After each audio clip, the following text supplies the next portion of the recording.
Hey guys, so I've not had any time to work on the truck this week, but I wanted to give a quick overview.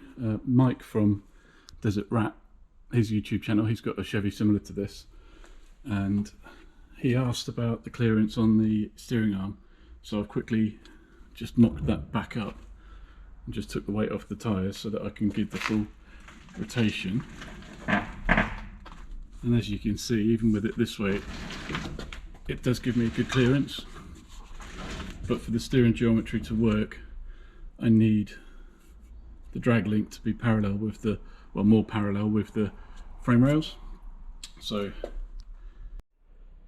Sid Drapple, he's in America, he made this up for me. It's opposite threaded and nice, modern type ball joints. And he gave me a lot of good advice about how to do this particular operation. So I'm going to have the ball joint on this side. I've got a company who's going to take the old ball out of both the steering arm and the pinion arm, and then that'll be golden. I've been soaking those nuts in WD-40 for the last couple of weeks, so they should come out. Jim Crown has sorted me out a replacement steering cross arm, I think that's what it's called. As you can tell, my one's pretty bent, so he sorted this out. This is the same arm as the half-ton ones apparently. He's tried the threaded ends on. It's got replacement ends to go on it. The strange thing is that actually this is off a 3/4 ton, but I think it's the same as the half-ton. He spent hours working on that for me. Jim's a good guy. I mean, it's already got the modern style ball joints on the end, but it saved me having to straighten it out, and the cost of it I would have had to have paid someone like the same amount to straighten it out. So I'm pretty happy with how the engine's looking.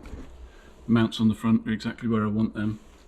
Underneath, in a minute, I'm going to measure up for the transmission cross member. It's just resting on that trolley at the minute.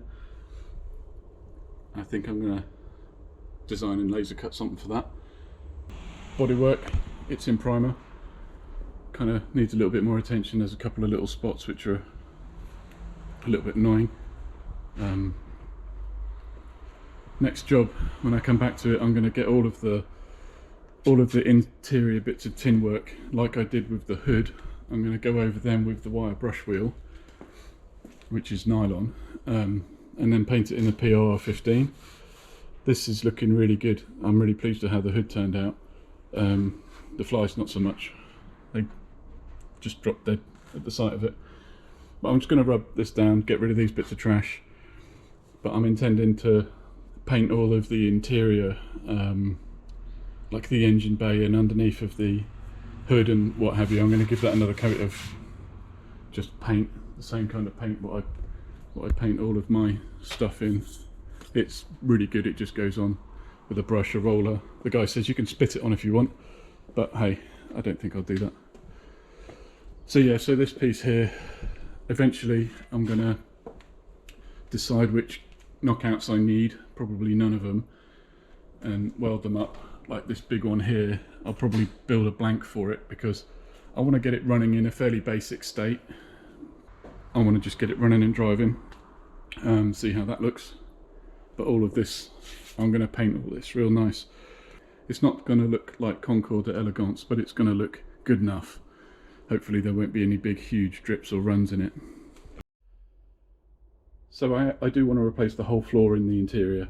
I've been thinking about making a framework to go underneath of the sheet metal, because I think I'm going to want to mount my Volvo mid-row seats, XC90 mid-row seats, just simply because each one of them can roll back and forth independently. The centre seat has got a 3-point harness built into it. I did buy covers for the original seats which are perched up there, so I kind of felt like maybe I could make a replacement frame up which I could bolt these runners in and have the original seat, or have my modern seat.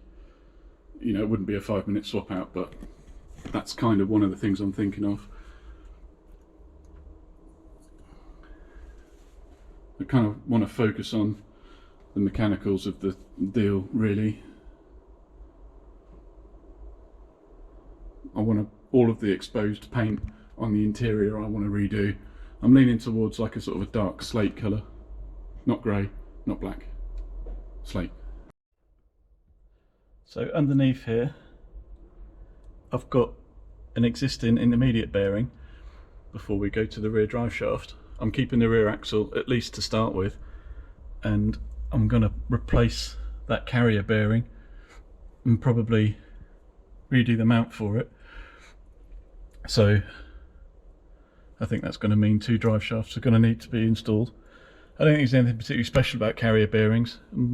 One from like an 86 or something will do. They'll just like work on the diameter which is required. But that's something I've got to be thinking about. Inner wings, I want to get all of the surface rust off.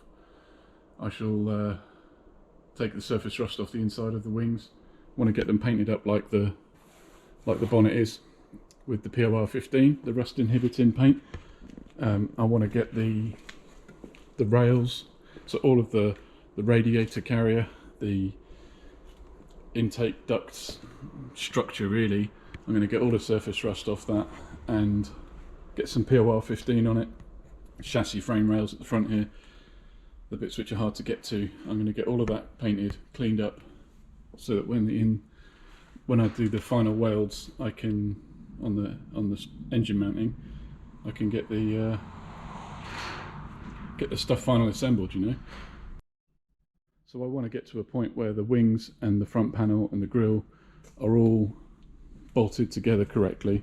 I've got a whole load of replacement bolts and a tap so I can clean all these broken ones up if need be, because I want to get the front all final assembled so that I can get a buddy to help me take it off. It's going to have to come on and off a whole bunch of times, but you know, I want to get things like the headlights and the side lights and the grille all mounted on so that I know where I'm at with that.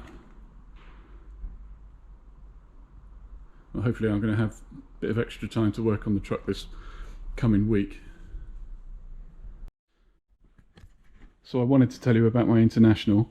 This is a truck which I originally bought because I wanted the rear fenders, and I was going to install them on this truck on my GMC, but I decided that the truck was too nice and it would look odd. I think I could have made it work, but the plan is with this, I think it's a straight 6 flathead, so engine in the International, so it's going to have, I think the freeze plugs are gone, the interior is buggered.